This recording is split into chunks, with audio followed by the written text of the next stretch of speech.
Mientras yo estaba escribiendo para este documental que les voy a presentar, tuve la oportunidad de ver un noticiero de la ABC en la noche en el cual tocaron el tema de lo que se va a tratar este documental, que es sobre el Monte Shasta.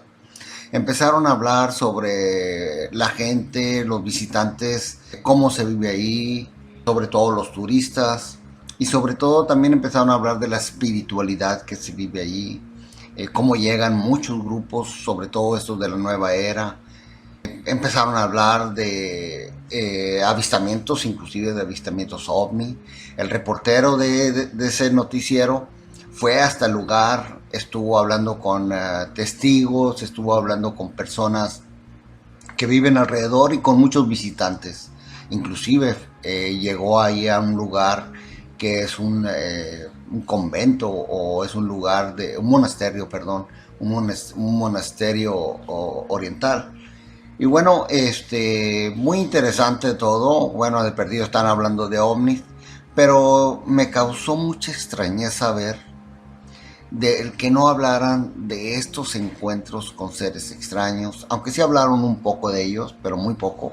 Pero lo más importante es que no hablaron de la desaparición de personas, no tocaron ese tema para nada, no hablaron de las personas que desaparecen y luego son encontradas y vienen hablando de cosas muy extrañas, de gente que ha fallecido ahí, pero no por accidente, porque ha habido muchos accidentes. Pero aparte se han encontrado con muertes muy absurdas y muy extrañas, como ya hablaré en este tema. Me dio pesar ver que en los noticieros no se tocan estos temas. En cambio, últimamente organizaciones de aquí de Norteamérica están haciendo una búsqueda por todo el país acerca de estas desapariciones, sobre todo en estos lugares como el Monte Shasta.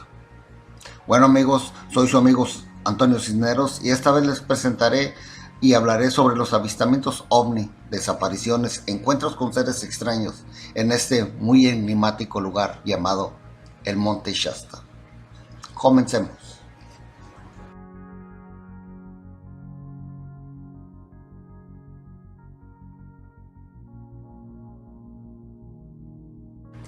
El Monte Shasta, amigos, es una formación volcánica con sus grandes picos gemelos. Se encuentra a 70 millas de la frontera entre los estados de Oregon y California, concretamente en el lado norte de California.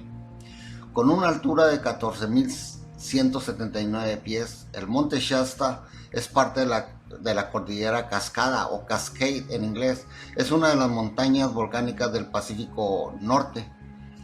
Fue originalmente descubierto y visto primero por los exploradores españoles y poco después por exploradores rusos. En 1786 la exploración Lapérouse y luego otra por Gabriel Moraga en 1812. También se sabe que llegaron cazadores de piel de la compañía By Hudson y otros tramperos que realmente dañaron mucho la vida silvestre de aquel lugar. Hubo un informe temprano en el tiempo donde se cree que un barco español vio una erupción del Monte Shasta, pero después se supo que, o se demostró que pudo haber sido un error lo que el barco español vio. Se cree que el resplandor era de un incendio en el lugar, inclusive que fue en el lugar llamado Salmon Trinity, un área de Hamlet Hill. El volcán del Shasta se considera inactivo, sin embargo la investigación actual dice que es un supervolcán y que abarca una gran área y es bastante activo. El presidente Roosevelt lo designó área protegida al nombrarlo Bosque Nacional.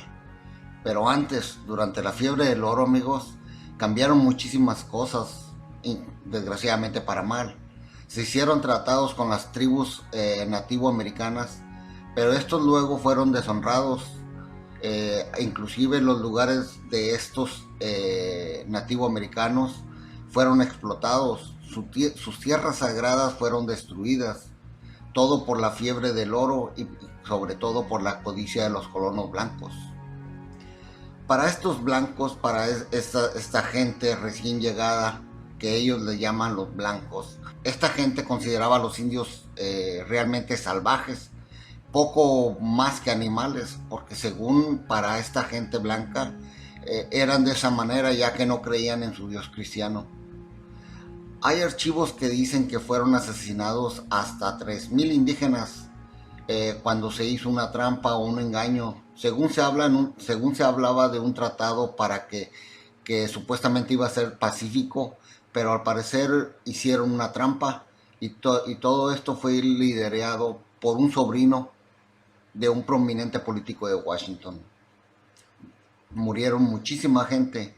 Como ven, este lugar ha corrido mucha sangre, de tribus sobre todo, o de gente nativo americana, que fue muy común en los tiempos de la conquista de Europa a América. De las tribus que estaban ahí por muchísimos siglos, antes de que el hombre blanco llegara a explorar e invadir. Estas tribus eran la Shasta, la Modoc, la Akumawi, la Wintu, la Klamath, la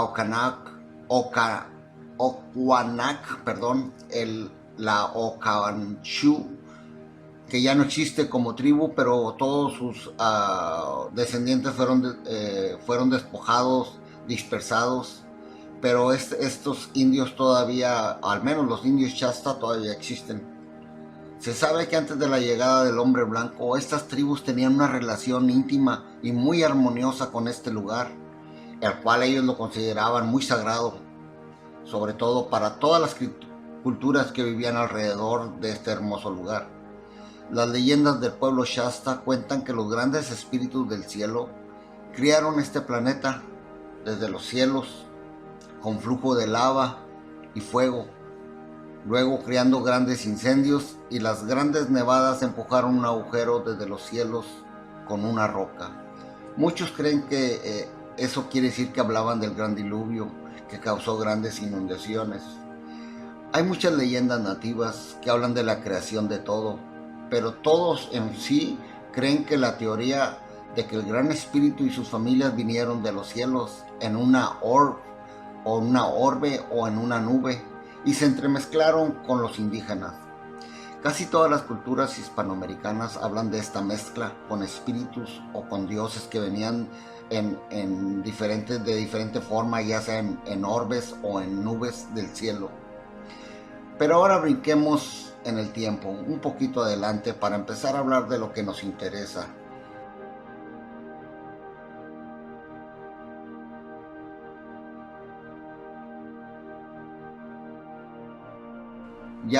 Nos vamos a ir hasta finales de 1800 o a principios de 1900, cuando se publicó un libro que se cree que es el que causó que gente de todo el mundo pusiera su mirada en esta montaña sagrada.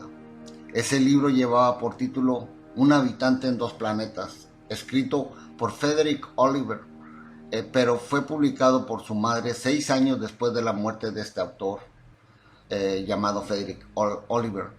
Este libro trataba directamente de unos seres que supuestamente ocupaban el interior del monte Shasta y sobre todo hablaba de su filosofía.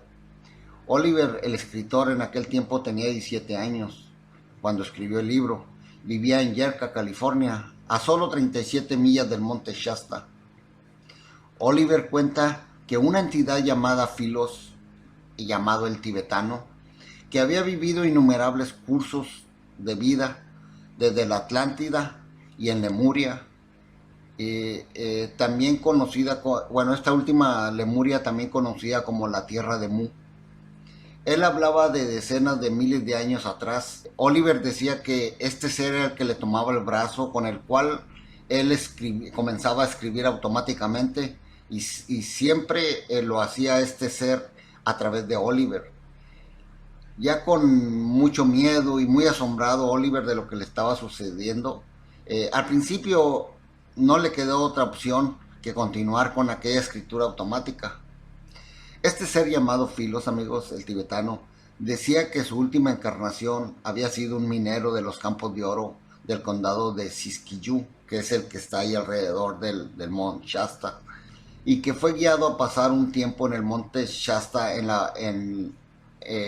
la orientación de un amigo, un chamán chino, y luego fueron conducidos a Mud Creek y Clear Creek, que se encuentran en una abertura al lado del monte Shasta. Se reunieron con un grupo de seres superiores que estos decían que no eran de este planeta. Estos seres supuestamente eran muy avanzados en todos los asuntos de la ciencia, en prácticas espirituales e inclusive ya hablaban de teleportación, y que estos maestros le educaban sobre los secretos y los orígenes de la raza humana,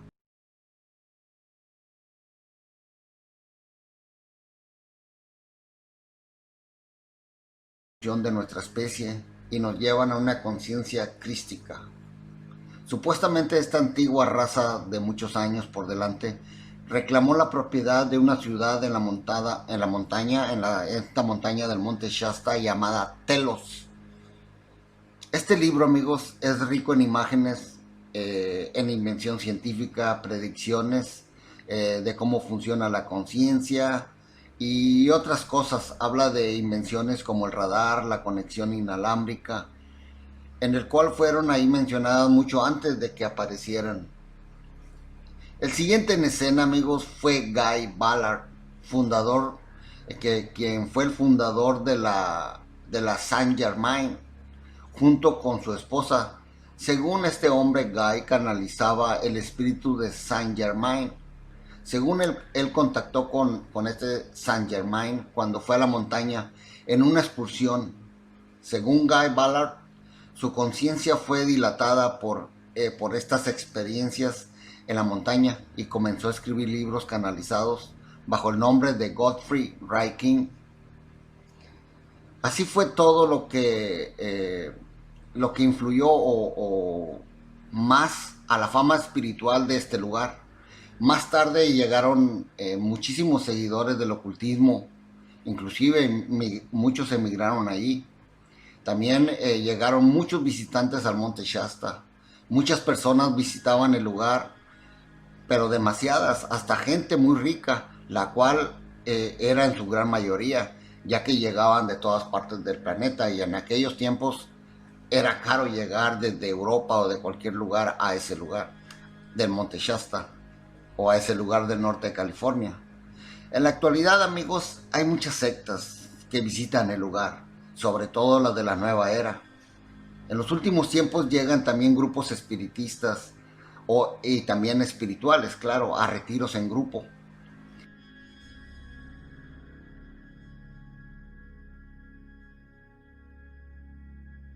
También en la actualidad hay muchas personas que afirman ver naves volando alrededor de la montaña y en sus lados, desde inclusive los residentes, perdón, desde los residentes, estos que viven alrededor de la montaña, en el condado en los condados de alrededor de la montaña, del monte Shasta, inclusive los visitantes, además todo tipo de personas, amigos.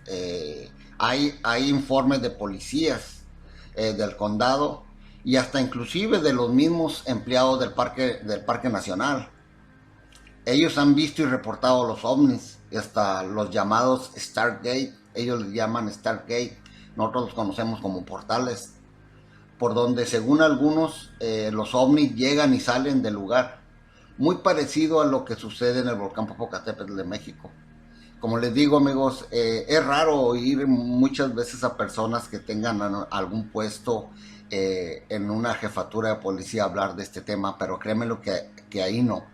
Ahí hay varios que confirman haber visto, inclusive hay informes levantados por MUFO, CUFO y diferentes agencias en los cuales hablan de estos avistamientos ovni, inclusive desde hace muchísimos tiempos. Como vimos al principio, el monte Shasta es considerado una hazaña de la naturaleza. Es un lugar muy hermoso, amigos, pero al mismo tiempo, como vamos a ver, este lugar también está lleno de casos de avistamiento ovni, como dije antes, de eventos sobrenaturales y muchos eventos paranormales. Por lo que, pero realmente lo que más me inquieta, y como siempre eso es lo que más me va a inquietar a mí, es la desaparición de personas y la muerte de personas también. pero muertes absurdas. Como algunas desaparecen para siempre, otras aparecen días después, vivas, contando historias completamente absurdas para las autoridades. Ya verán las historias que les contaré más adelante, se van a quedar sorprendidos. Pero sin olvidarnos de las muertes por accidente y otras muertes no muy claras, o que son inclusive muy extrañas de seres humanos. Respecto a avistamientos ovni, este lugar es considerado en el número 13 en el ranking de zonas calientes de avistamiento ovnis en el globo terráqueo, según la organización NICAP, NICAP. Según otros piensan que tenemos varias razas, otras agencias piensan o investigadores piensan que tenemos varias razas alienígenas diferentes escondidas en la montaña, incluyendo que hay alguna base militar estadounidense. Claro, es muy aventurado señalar algo así, pero muchos así lo piensan, y que tal vez los militares están colaborando con algunas de estas razas o con algunas de estas razas que son fuera de este mundo, o a lo mejor ya estaban aquí antes de nosotros. A lo mejor, ¿será que por eso es que tenemos un gran número de desapariciones de personas en este lugar, amigos? ¿Tendrá que ver algo estos seres no humanos que habitan ahí y que muchos testigos han dicho que han visto? Pero vamos a hablar primero de los avistamientos ovni. Vamos a hablar de avistamientos muy bien documentados de este lugar y que han sido vistos desde inclusive de varias formas, como tipo de cigarro, platillo, bolas de fuego, orbs gigantes de metal, luminosos, globos, auras, triángulos en forma de ala, inclusive hasta forma de chevron. Se especula que se han visto hasta 58 diferentes tipos de ovnis en ese lugar, y ninguna parecida a los aparatos aeronáuticos convencionales como aviones o helicópteros, etcétera, etcétera. Hablaré de algunos de los avistamientos ocurridos, sobre todo en el condado de ahí cerca, llamado Siskiyou, y de otros condados circundantes al monte Shasta, que están muy bien documentados. Algunos extractos de los registros que veremos están, como les digo, bien documentados por organizaciones como NICAR, MUFON y otras agencias, inclusive por investigadores independientes. Hay avistamientos reportados en esta región desde los comienzos, desde 1900, pero no me voy para muy atrás. Aunque en el norte de California se reportaron ovnis desde los años finales de 1800. Como inclusive pasó también aquí en Texas. Precisamente acabo de ir a hacer una investigación a Aurora, Stephenville y a varios pueblitos del centro de Texas. Aquí les voy a mostrar unas imágenes de esos pueblitos para que vean que realmente me di cuenta en las librerías que sí, precisamente en los diarios de aquellos tiempos se habla acerca de avistamientos extraños, sobre todo en 1991 en Stephenville, un granjero que ve un ovni como cigarro. Bueno, en aquel tiempo no le llamaban ovni, simplemente vio un objeto tipo como cigarro, globo tipo largo, pero más bien como cigarro, muy brillante, muy blanco, decía, más blanco que el algodón. Aquí en Texas se habla de un accidente en Aurora, Texas, en 1897. Yo fui al cementerio, estuve sacando unas imágenes de allí, inclusive estuve leyendo la placa que está ahí también. El mismo Stephenville, pero ya en el 2008, se hablan de uno de los, yo creo que es uno de los avistamientos más importantes, créanmelo, de este siglo, de este nuevo siglo. En el 2008, ya que fue muy bien documentado. Estuve a punto de hablar con el sargento Gaitán, desgraciadamente tiene una nueva posición y como ustedes saben, este sargento vio o grabó con su patrulla uno de estos ovnis cuando tuvo un reporte de una alarma en el centro del pueblito de Stephenville. No una historia, pero ya hablaremos un día nomás de esa flap que ocurrió en Stephenville en enero del 2008, que hoy inclusive se habló mucho en los medios de comunicación. Desgraciadamente no en todo el mundo, pero aquí en Estados Unidos sí se habló muchísimo, al grado de que varias personas, sobre todo este constable o Gaitán, que en el tiempo era constable, lo llevaron estuvo en CNN con Larry King. Pero sigamos con la región del Monte Shasta, amigos, en el norte de California. Es muy sorprendente la gran cantidad de personas que fueron testigos y acontecimientos con ovnis en ese lugar. Vamos a ver, créanme que hay avistamientos, no los podría poner todos porque son cientos y cientos de policías, carpinteros, amas de casa, mecánicos, choferes y así una gran cantidad de gente. Pero en ese lugar uno no solo se encuentra con historias de avistamientos, se me pasaba a hablar de encuentros con seres altos y pálidos que según son de una civilización subterránea que ya hablé antes llamada Telos, y que son los sobrevivientes de la Lemuria. Por eso mucha gente de ahí se habla de la leyenda de los lemurianos. También hay reportes de encuentros con Bigfoot, hay muchísimos, y como ya dije, de casos paranormales, inclusive te encuentras con casos de personas ya fallecidas. Es un lugar muy extraño, ¿no lo creen? Cabe recalcar que en muchos de los avistamientos de ovnis tuvieron características importantes. En los reportes se habla que aparecieron en los radares. Algunos fueron acompañados de anomalías electromagnéticas, es decir, que afectaban los artefactos de comunicación. Inclusive apagaron luces y motores de varios automóviles. Hay algunos avistamientos considerados secretos también y siguen clasificados, sobre todo los que se hablan de la mutilación de ganado, que siempre van a estar, muertes extrañas, muertes de seres humanos muy extrañas, yo les voy a hablar de una aquí, y círculos de los cultivos que han estado ocurriendo sobre todo en el área de Red Bluff, un lugar vecino muy cercano que ha sido objeto de investigación por décadas. Ahí estuvo el proyecto Blue Book por allá en los años 60, porque hubo un avistamiento tremendo por aquellos lugares. Y también hace poco hubo uno muy importante y que es considerado histórico, que sucedió en el 2009. Hay algunos casos como el de 1956 de un individuo llamado David Williamson, muy bien documentado.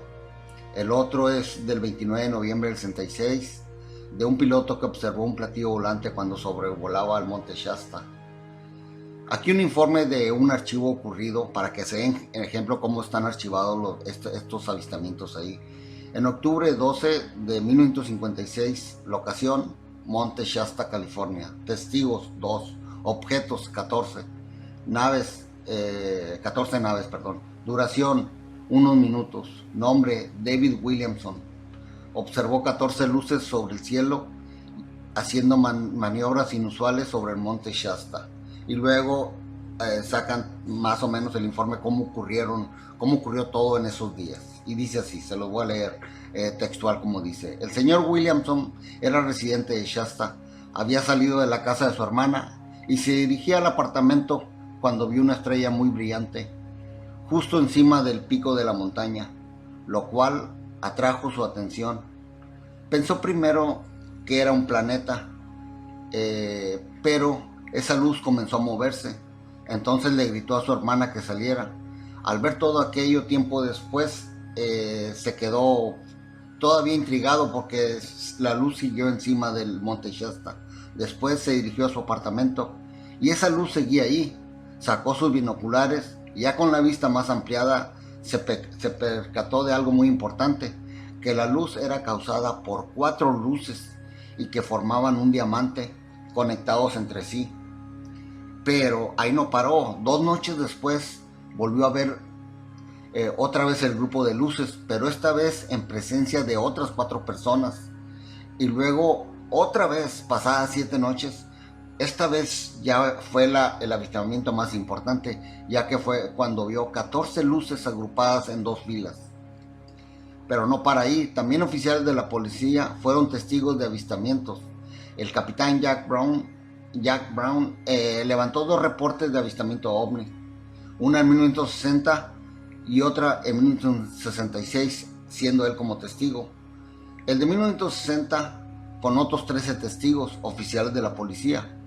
Esto realmente fue una oleada de avistamientos en Corning y en Red Bluff. El lugar es un lugar considerado muy caliente en avistamientos, inclusive, amigos, hasta la fecha. Aunque todo aquello, como sucedía en aquella época, se trató de encubrir, e inclusive muchas cosas y muchos reportes se taparon y se dice que fueron tomados y escondidos. Solo se pudo encontrar todavía información gracias al periódico de la Mutual UFO Network, o muchos la conocemos como MUFON por sus siglas en inglés.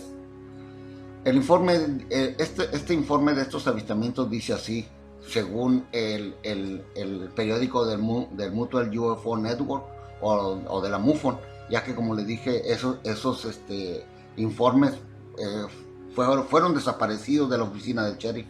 Y dice así: avistamiento de 1960, oficial capitán Jack Brown, objeto, un disco brillante de 15 metros, testigos 2 empleados de la policía del Monte Shasta y también numerosos ciudadanos. Duración del avistamiento, 45 minutos, amigos. Vayamos al segundo, avistamiento en 1966. Nombre: Jack Brown, otra vez el capitán del sheriff del Monte Shasta. Extraído también de la newsletter de la MUFON, ocurrida esta vez el 3 de julio de 1966 a las 3 de la mañana. Testigos: el capitán y otros 2 oficiales. Tipo de objeto: disco. Duración: de 10 a 15 minutos. Y dice así: durante ese tiempo de 1966 ocurrieron una serie de avistamientos por la zona, pero también arribaron grupos gubernamentales y sus científicos que hicieron todo lo posible para desmentir todo aquello. En aquel tiempo, amigos, realmente la gente del proyecto Blue Book, en los años 60, creo que el encargado era el señor Montemayor. Era muy duro. Realmente, sobre todo cuando había informes de policías, había que tratar de ridiculizar a estos policías, de callarlos, o a ver qué hacer, o decirles que lo que habían visto era el planeta Venus, como siempre.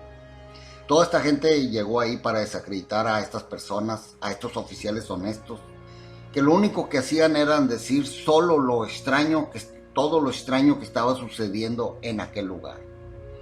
Aunque esto, amigos, no ha cambiado mucho, El sistema sigue igual, mandando a estos deshonestos científicos comprados o vendidos al sistema. Inclusive ahora no nomás tienen científicos, también tienen investigadores OVNI, pseudo investigadores OVNI, que van y dan la cara y que siempre se hacen hacer los escépticos para quedar bien con los mismos científicos y con la televisión.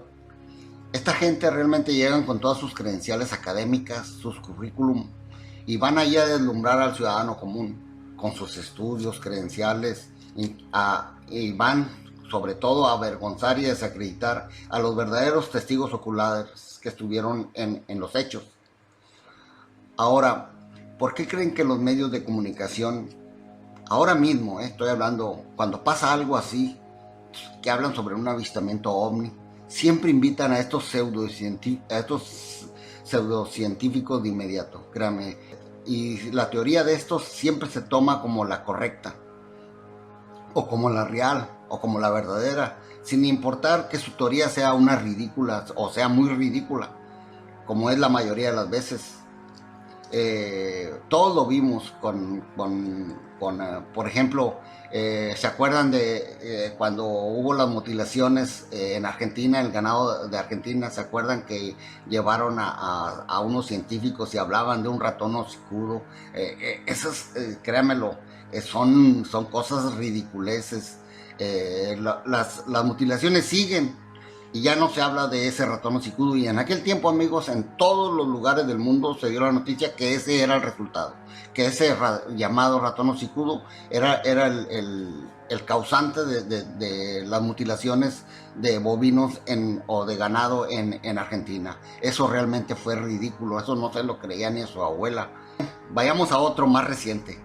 La astrónoma del avistamiento del Popocatépetl, que fue invitada por Televisa, con aquel cilindro que supuestamente entró en el volcán, que salió con que había sido un píxel de la cámara. Realmente fue completamente ridículo. Yo no sé dónde le dieron el título a esta señora de astrónomo. Eh, y sobre todo, otro ridículo que hicieron estos negacionistas son sobre las luces, que estas sí son más, es más risible, amigos. La formación esta que filmaron los militares mexicanos en una cámara, con una cámara flip desde su avión militar en el 2004 en el sureste mexicano, creo que fue en el estado de Campeche, en lo cual estos escépticos salieron, no, eso fue peor, amigos, que hasta me da risa, salieron con que lo que grabaron esas cámaras eran las flamas de las torres de las plataformas petroleras. Hágame usted el favor, eso sí es el colmo de las ridiculeces. Esta gente lo que tiene que hacer, créanmelo, me da lástima a mí. En vez de darme risa, yo creo que me da más lástima, porque todo lo que tienen que hacer para quedar bien con su patrón, para seguir trabajando y para seguir comiendo. Eso sí, y muchas veces hasta para más, porque realmente les va muy bien, créeme. Eso sí, es de dar lástima. ¿Para qué tanto estudio? Si solo los usan para salir a hacer estas teorías ridículas. Pero bueno, a lo mejor me extraví un poco, disculpen, pero siempre que hablo de esta gente, no me da coraje que haya escépticos. Hay muchos escépticos que son de mente abierta y tienen todo el derecho de ser escépticos, pero hay gente que no es escéptica, es negacionista. Sí, y lo más coraje que me da es que sí dan unas cosas, pero unas respuestas ridículas a todo. Bueno, pero sigamos con el Monte Shasta. También ocurrieron oleadas de avistamientos muy importantes ya a finales de los 60, entre 1968 hasta 1974, según lo comunicó un testigo anónimo, exagente especial de la Fuerza Aérea y del Pentágono. Pero amigos, veamos más reportes en el verano de 1964. Esa oleada que le digo que a mí la estuve leyendo varios informes y ahí hay de todos colores y de todos sabores. En el Highway 99, en el Monte Shasta, dos testigos vieron 5 naves, hasta 2 o 3 minutos según el reporte, cuando iban manejando, pero no en la noche, amigos, en pleno día, cerca de Dunsmuir, California. Uno de los testigos era jornalista de la televisora, pero dice que le dio pena o no quiso meterse en problemas o de alguna manera en aquel tiempo podría perder su trabajo. Es por lo cual que no publicó el avistamiento ni habló de él nunca. Él decía que el diámetro de estas naves eran de 30 a 50 pies, según los testigos. Decía uno de ellos: deberíamos estar ciegos para no ver semejantes naves. Se miraban bien clarito a plena luz del día. Otro avistamiento ocurrió en Bonnie Doon, en California. Dos testigos, estos lugares que estoy hablando, amigos, son nomás ahí alrededor del Monte Shasta o muy cerca del Monte Shasta. Dos testigos vieron un platillo volante de 75 pies de diámetro, con ventanillas en el domo. El informe dice que el avistamiento duró 10 minutos cerca del Monte Diablo, California, casi llegando a Bonnie Doon. Bueno, ellos llegaban de Bonnie Doon proveniente de Santa Cruz. Otro ocurrió en 1970 en McCloud, en California también. 5 testigos vieron 3 discos cubiertos por una esfera luminosa. Esto duró de 7 a 10 minutos. Y hay nombres en el reporte, como el nombre de Mike Thompson, Dennis Deere y otros. En 1974, también a mediados de julio de 1974, aproximadamente a las 8 p.m., todavía estaba muy claro, habla aquí de una medio invisible o transparente, pero era audible nave, fue observada por guardabosques que trabajaban en el Monte Shasta. Y no sé si yo puse una imagen aquí no verdadera, hecha por computadora, de una nave que fue vista, creo que fue en Illinois, en una autopista, en la cual así era parecida a la que vieron esta gente, y que empezó un incendio a la orilla de un freeway, que hubo muchos testigos y desgraciadamente no salió nada de eso. Sí hay un reporte de MUFON, tiene número y todo, a ver si se los puedo poner aquí, que esta nave semi invisible, nomás se ve un poco lo de las orillas, es realmente no invisible, sino más bien transparente.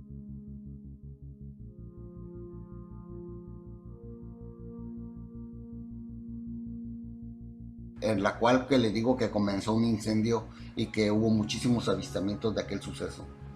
Pero sigamos con el Monte Shasta. También en la antigua carretera del sur del Monte Shasta, seis testigos vieron tres triángulos, no de ahorita, para aquellos que van a salir que eran drones, en el otoño de 1978.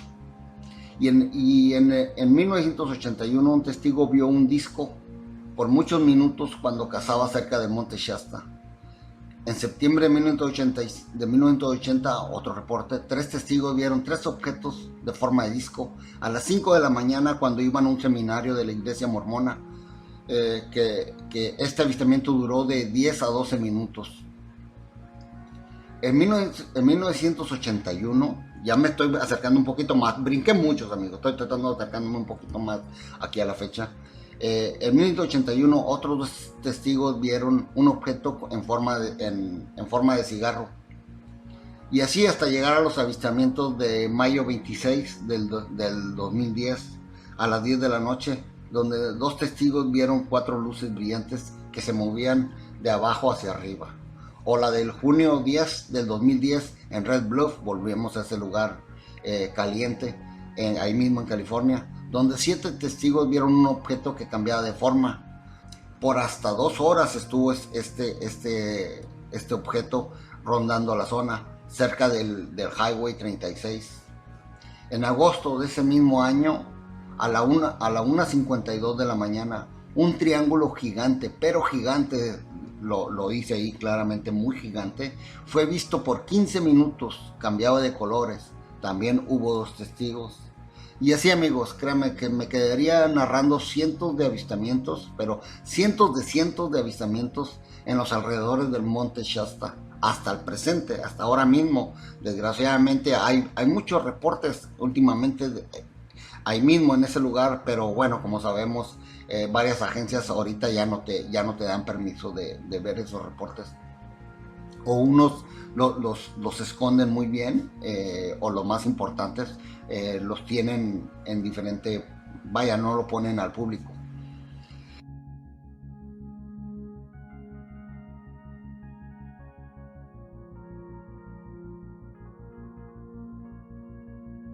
Avistamientos muy bien documentados, que créame que estuve casi un día leyendo estos reportes y me faltaron mucho más. Cuando iba a un viaje y me puse a leer todos estos reportes, y son muchísimos, créemelo, todos con nombres, apellidos, pero también se habla de muchos que no salen, o sea, están borrados, siguen secretos, siguen clasificados. Les platicaré por qué muchos de estos documentos están muy escondidos, y pienso que la mayoría son porque hubo, como ya comenté antes al principio, casos muy absurdos y extraños de encuentros con seres que hace todo parecer que no son terrestres, o al menos no humanos. También por casos de desaparición de personas en el cual no se pudieron encontrar respuestas, como que se esfumaran en el aire.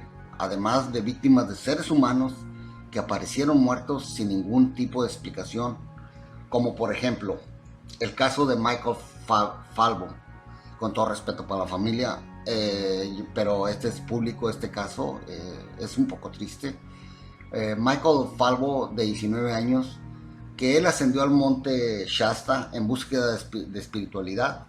Él fue con un grupo religioso de estos llamados de la nueva era. Van muchos de esta gente.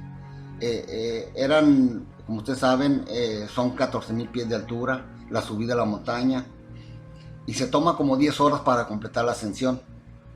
Después que pusieron las piedras arriba en la cumbre de la montaña, y cuando ya regresaban, Michael se quitó su camiseta, miró hacia atrás, como que entró en un tipo de trance, y volvió a mirar hacia atrás de nuevo, hacia la cima de la montaña.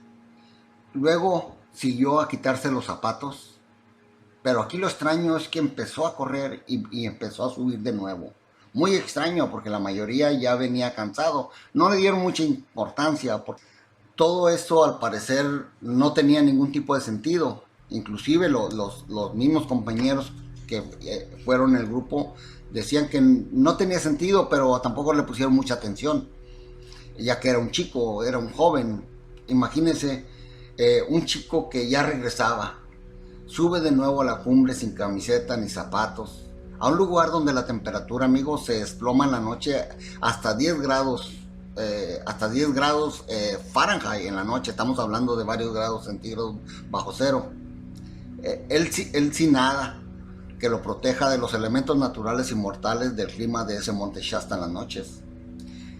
Michael llegó al punto en su delirio que se cree que se desmayó y luego, por supuesto, que murió de exposición. Sus padres no podían creerlo, las autoridades menos, al ver que todo aquello no tenía ningún sentido. Era muy absurdo. Pensaron que se había tratado de alguna droga que hubieran ingerido, pero se equivocaron todos. Los padres también pidieron una segunda prueba para ver si su hijo tenía algún tipo de droga en el cuerpo, lo cual salió negativo. Ni siquiera alcohol este joven había ingerido, según la sangre en la autopsia. Esto planteó más preguntas del por qué Michael pudo ser persuadido a subir a la montaña, amigos. Sobre todo a subir de nuevo, porque ya recuerden, él ya venía hacia abajo, y aparte de que ya era tarde y ya casi era de noche, todo el mundo sabe de las inclemencias del tiempo y cómo cambian los tiempos allá arriba. Se cree que como si algo o alguien o algunas fuerzas invisibles e inexplicables lo hubieran atraído hacia arriba. El monte Shasta, según Dustin Neer, autor de las leyendas del monte Shasta, y también según los habitantes de esa zona, se cuenta la tradición que esta zona ha estado habitada desde el final de la Edad de Hielo, y que los habitantes de la zona siempre veneraron esta montaña sagrada debido a la energía espiritual que hay ahí. Además hay otra hipnoterapeuta llamada, o así le llaman, hipnoterapeuta y chamánica, llamada Ashalin, porque hay muchas de estas que van ahí, inclusive llevan grupos. Todos los grupos tienen un gurú o va alguien que es el líder de ellos. Ella comenta que en la actualidad el monte Shasta es mundialmente conocido como un lugar con un vórtice de energía espiritual que hace que gente de todo el mundo venga a buscar esa energía espiritual allí al monte Shasta. Pero hay una pregunta: si en realidad hay una gran energía, ¿es una fuente de energía benigna o es una fuente oscura? Porque como verán más adelante, no solo es el extraño incidente que le pasó a Michael Falvo, lo ocurrido en este muy enigmático lugar. En agosto del 2000, y estoy escogiendo unas nomás, así al azar las escogí porque hay muchas. En agosto del año 2000, una mujer recientemente enviudada fue a un retiro espiritual también, buscando consuelo a esa legendaria montaña. Su nombre, Rosemary Consett, era una mujer de 70 años de edad que había llevado una vida difícil. Ella y su esposo habían tenido un accidente vial, en el cual su esposo perdió la vida según amistades. Ella iba en este retiro espiritual de una semana y a recuperarse de la tragedia y a limpiar su energía espiritual en este hermoso y frondoso bosque del monte Shasta. Se dice que ella una mañana quería estar sola para meditar y poder estar en comunicación con su esposo, según ella. No caminó mucho, la gente la miraba, cruzó un hermoso lago que estaba enfrente de ellos y ella estuvo en el otro lado del lago. Ahí se sentó sobre una piedra y fue la última vez que se le vio más. Desapareció para la puesta del sol. Al ver que Rosemary no regresaba o no estaba más en ese lugar, los compañeros del grupo llamaron a los rescatistas y comenzaron de inmediato una intensa búsqueda de 150 personas rescatistas. Estuvieron peinando la zona, lagos, bosques y nada, todo alrededor y mucho más alrededor, en lo cual la habían visto no hace mucho y de repente de un momento a otro se les desapareció. Según el informe, estuvieron buscando con gran tecnología y con rastreadores humanos y caninos cada milla cuadrada de ese bosque y nada, como si se hubiera desvanecido en el cielo o en el aire. Uno de los buscadores y jefe de rescate, Chris Adams, lo primero que pensó es que había sido un oso que le había atacado. Es la teoría más lógica. Con el tiempo, él mismo se fue dando cuenta de que esto sería casi imposible, ya que con la experiencia que él tiene, él dice que los osos en verdad comen casi de todo, pero no ropa, ni los zapatos, ni mochilas. Hubiéramos encontrado rastro de ello y nada. Estoy seguro que si hubiera sido un oso, con tantos días que estuvimos buscando, hubiéramos encontrado algún rastro. Ropa, la mochila, joyas, los zapatos, pero nada de eso se encontró por ningún lugar. Además, no encontramos rastros de lucha, ninguna escena de sangre, ni mechones de pelo, ni piel. Todo eso se deja cuando un ser humano se defiende de un animal salvaje. Dice este rastreador profesional, además se buceó en el lago, se buscó hasta el último, vaya, hasta el último rincón y no se encontró nada, nada. Según él, todo indica que Rosemary desapareció en el aire. No hay huellas de ella o de animales que seguir. Es todo muy extraño. Por eso, amigos, que estos archivos no salen mucho a la luz pública, porque son demasiado extraños. Otro caso interesante y muy extraño también es la desaparición del alpinista Carl Anders, de 69 años.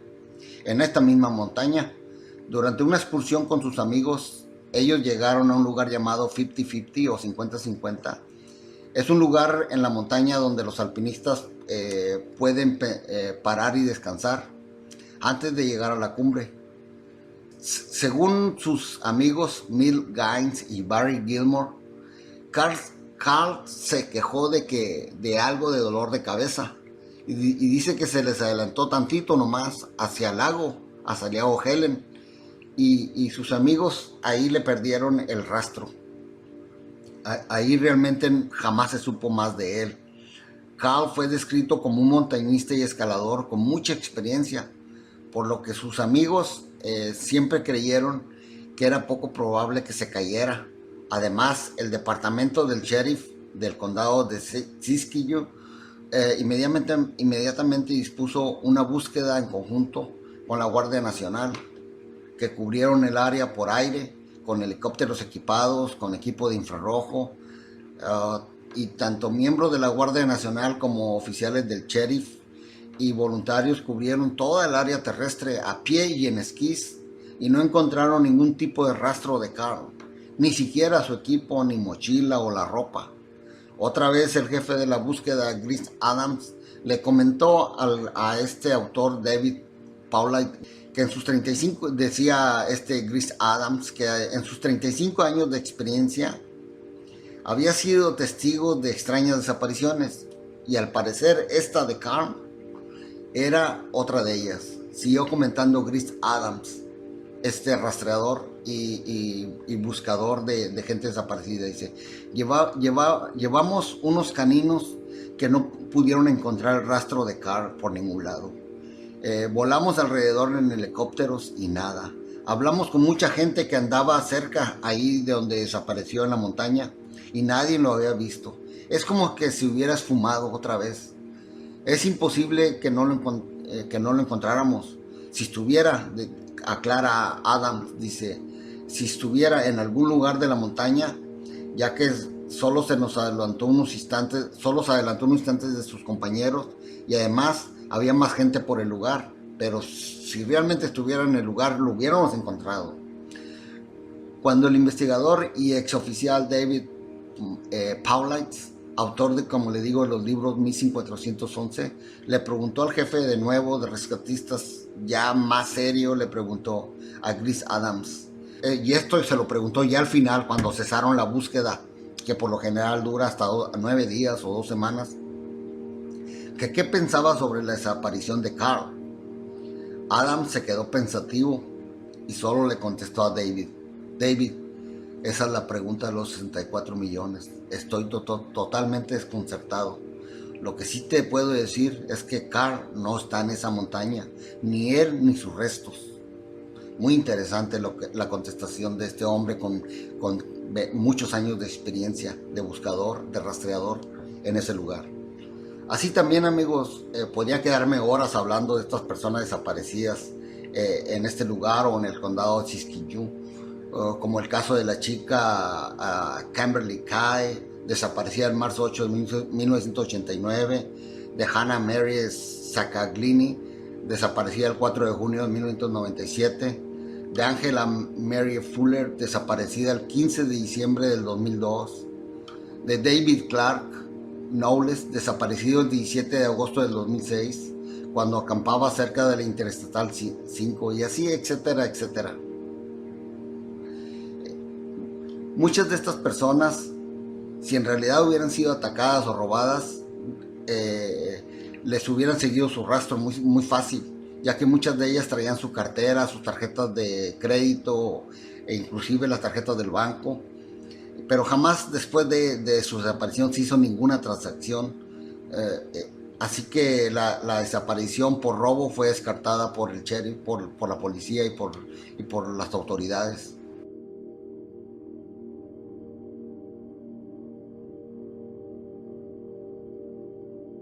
Pero también hay unos casos donde las personas que desaparecen, amigos, luego aparecen o son encontradas días, inclusive semanas después.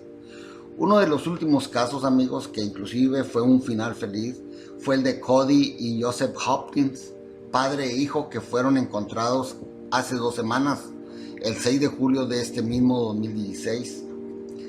Hace unos días fueron encontrados ellos por los grupos de rescatistas y por oficiales del Highway Patrol de California y por los guardabosques y, claro, por muchos voluntarios con equipos de rastreadores humanos y caninos y con los helicópteros equipados que venimos hablando con la más avanzada tecnología de detección, los mismos que se han usado con los otros casos que hablé anteriormente, en los cuales no hubo mucha suerte.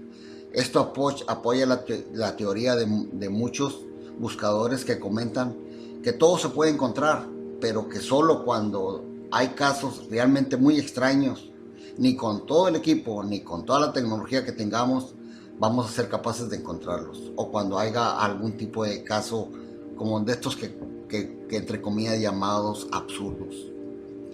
Este caso que quiero compartir con ustedes ahora, amigos, es uno de los más absurdos.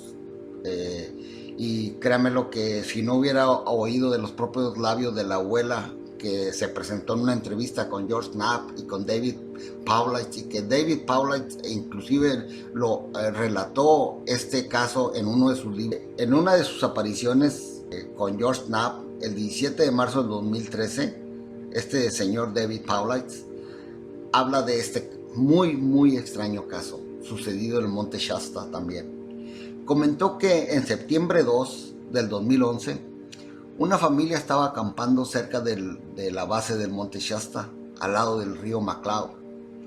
Era tarde ese día, algo así como las 5:30 o 6:30 de la tarde.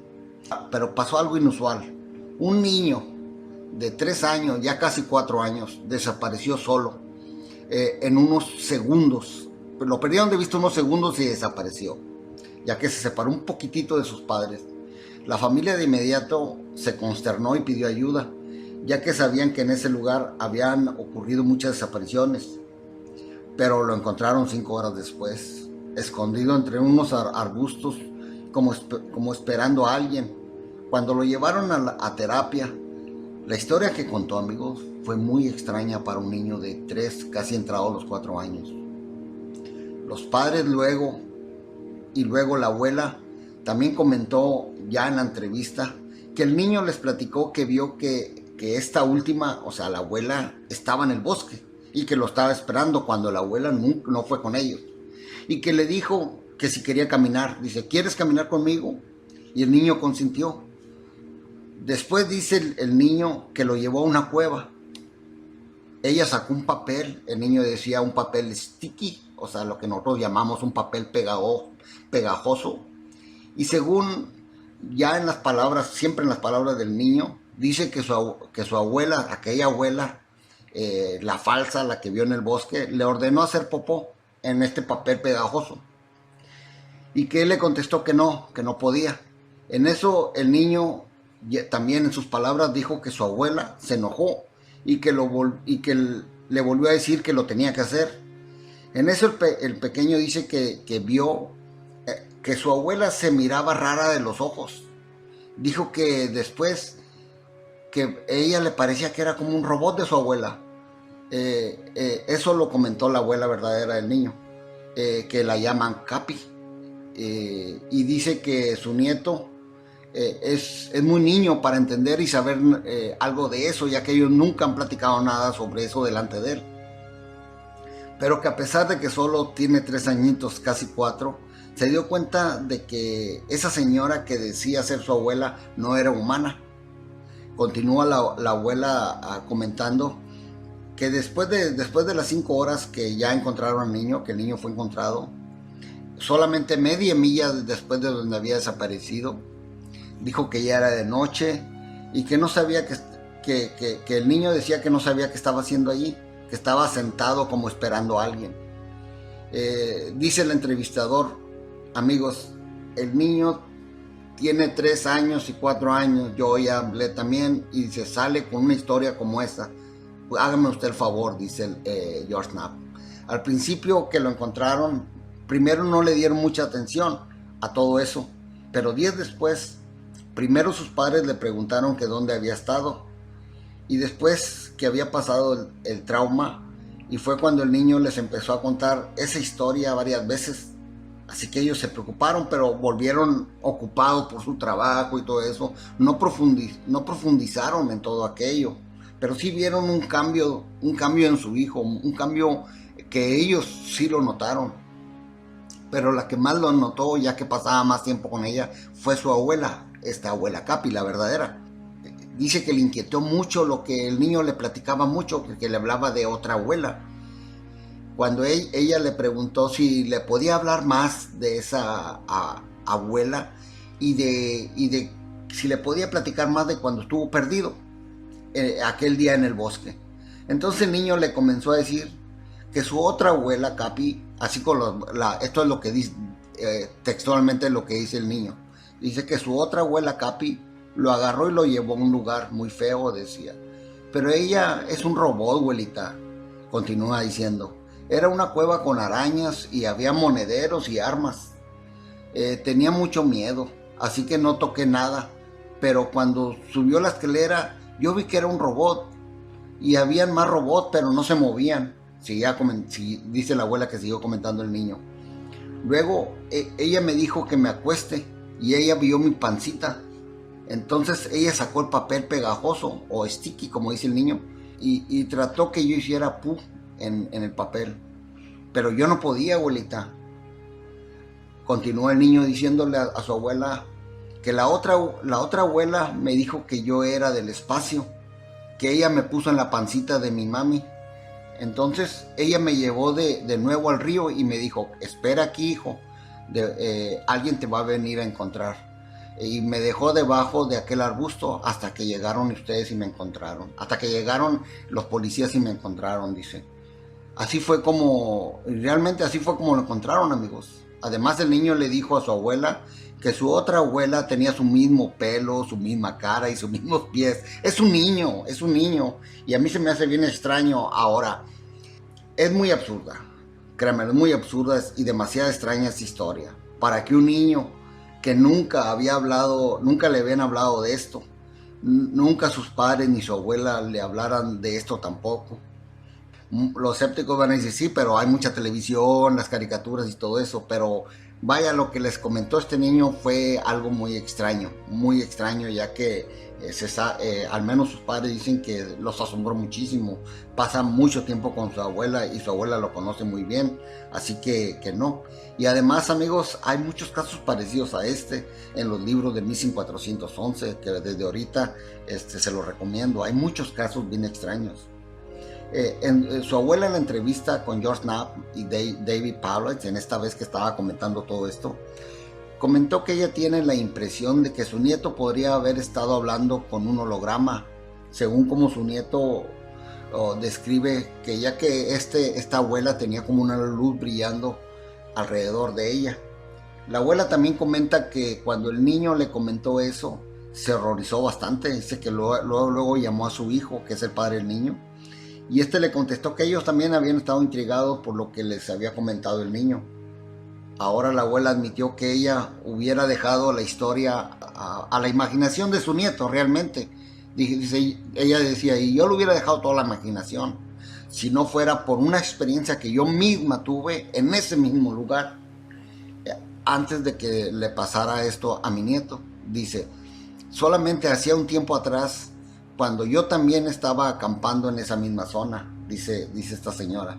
Dice, ella dice que, dice que despertó en la mañana fuera de su tienda de acampar y de su saco de dormir, con la cara hacia abajo, hacia la tierra, y que tenía una herida punzante en la parte posterior de su cabeza, y dijo que ese día se sintió muy enferma, que se sintió carente de emoción, pero pensó que a lo mejor había sido mordida por una alimaña o por una araña venenosa, y que un amigo en el mismo camping le sucedió lo mismo que ella, que amaneció con una herida muy similar. Y él también se sintió muy enfermo ese día.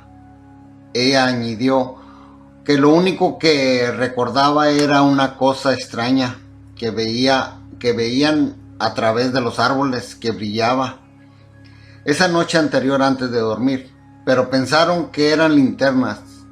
Después vieron lo que parecían ojos rojos, pero pensaron que también eran los ojos de los ciervos. Hasta la mañana siguiente, que amanecieron con las extrañas heridas y ella afuera de su tienda.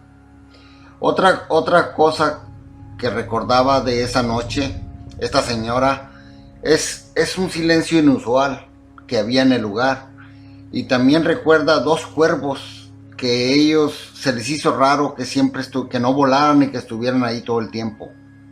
Sobre el silencio, es contrario a lo que normalmente se siente, es lo que decía esa señora, ya que ahí siempre hay mucho ruido silvestre, sobre todo en las noches. Para acabar la entrevista, la abuela del niño dijo que la familia estaba tratando de cerrar todo esto para no afectar ni causar más problemas futuros al niño. Pero ella también les comentó a George Knapp y a David Paulette, si quieren saber lo que yo pienso que sucedió, yo pienso o creo que yo, mi nieto y mi compañero fuimos de alguna manera experimentados por algo o por alguien. Y créanme, todo esto me dejó con un malestar en la boca de mi estómago. Y continúa diciendo, yo he tratado de olvidar todo esto, pero mi intuición me dice que tengo que compartirlo con el público y que ellos deben saber todo esto, ya que creo que algo muy extraño está pasando en ese lugar llamado el Monte Shasta. Y eso, amigos, mucha gente lo sabe. Y sí, amigos, créanme que ya que en ese mismo periodo de tiempo, de septiembre de 2011, un hombre del área de Los Ángeles que hacía senderismo en ese mismo lugar se perdió unos días y luego regresó diciendo que primero oyó un canto femenino procedente del bosque. Fue a ver de dónde provenía, así que se internó más y más en la montaña. Luego dice que se extravió. Después él afirmaba que había sido secuestrado y llevado a una cámara oscura dentro de una cueva, que ahí lo despojaron de su ropa. Dijo que se le acercó una hembra alta, con ojos azules, pero que no parecían naturales, y de ropa muy extraña, que le dio un regalo, una información. También, según él, esa información era secreta. Este hombre en su informe se negó a dar más detalles. Creyó que vio que no le estaban tomando en serio o no le estaban creyendo. Inclusive llegó a pensar que las autoridades de alguna manera se estaban burlando de él. Aunque este hombre cayó por mucho tiempo. Un tiempo después, según los informes, se sabe que esta persona empezó a tener un cambio muy profundo en su personalidad después de estas 2 semanas que estuvo desaparecido ahí en el Monte Shasta, porque empezó a hablar de que era la encarnación de un dios hindú y cosas muy extrañas de esas, como decía sus amistades, como si fuera otra persona, y también lo comentaban sus familiares más allegados. Pero amigos, este hombre no es el primero que le sucede ese tipo de transformación, después de haber estado perdido por días o por semanas en esa montaña. Créanme, hay más reportes que sería imposible contárselos todos por ahora mismo. Y ya como ven, este es un lugar muy hermoso, pero créanme que los investigadores están completamente desconcertados con todo este tipo de casos extraños. Muchos concuerdan que pareciera que no hay una explicación razonable a todo esto, sobre todo para las muchas de las desapariciones de personas y también de algunas fatalidades y de estos seres extraños, altos, blancos, que según la gente no paran de ver y que luego desaparecen delante de sus ojos, sin dejar pensar en esas personas. Vuelvo a decir que desaparecen, pero que luego regresan, o regresan transformados. Con seguridad, amigos, sé que muchas autoridades locales, estatales y federales saben de todo esto. Saben perfectamente qué es lo que está pasando ahí. Inclusive levantan informe. Pero es muy difícil, amigos, acceder a todos ellos, a todos estos informes. Si no es por aguerridos investigadores como el ex oficial David Paulette, que en varias entrevistas él mismo ha dicho tener que desembolsar grandes cantidades de dinero para poder recolectar algunos cuantos informes que tienen por ahí escondidos las autoridades. Lo que piensa él es porque estos parques nacionales, amigos, recolectan millones de dólares al año, y toda esta mala ¿qué se puede decir? Esta mala información les podría arruinar este lucrativo negocio. Pero antes de despedirnos, quiero hablar un poco de estos encuentros con esos seres altos y pálidos. Varias personas, inclusive que viven alrededor, han hablado de ellos, que los han visto, que son altos, pálidos y que llevan unas túnicas hasta la cabeza. Muchos testigos dicen haberlos vistos en el bosque de la montaña y luego desaparecer, como les dije antes, delante de sus ojos. Algunos piensan que son seres ascendidos, otros creen que son los lemurianos famosos, inclusive algunos creen que son espíritus malignos, inclusive algunos creen que son hasta demonios. Muchos de los cristianos de las religiones o en las iglesias que hay cerca de por aquel rumbo, si uno les pregunta, ellos creen que realmente que lo que se encuentra en esa montaña no son otro más que espíritus malignos y hasta demonios, como dije antes. Muchos de ellos piensan que ellos son los verdaderos causantes de las desapariciones de personas. Pero la verdad, amigos, nadie lo sabe. Todo queda en suposiciones y teorías. Una de las teorías más comentadas es que, como les dije antes, son los lemurianos, que habitan en una legendaria ciudad subterránea llamada Telos, que se encuentra muy abajo dentro de esa sagrada montaña. Esto tuvo más divulgación después de la experiencia de Frederick Oliver Spencer y también después de que su madre publicara su libro a principios de 1900. Se cree que desde ese entonces se vincula a los lemurianos a este sagrado monte. Pero en la realidad de todo esto, obvio que nunca habrá pruebas. Solo las personas que se perdieron y que regresaron sabrán que hay más allá, que hay adentro de esa montaña. Si tú un día llegas a visitar este hermoso lugar, amigo, te recomiendo ir en grupo y no te separes de él, y que vayas bien preparado. Muy importante que vayas con todo el equipo que venden para el senderismo, sobre todo llevar transpondedores y una brújula para en dado caso de que te llegues a perder. y puedan localizarte.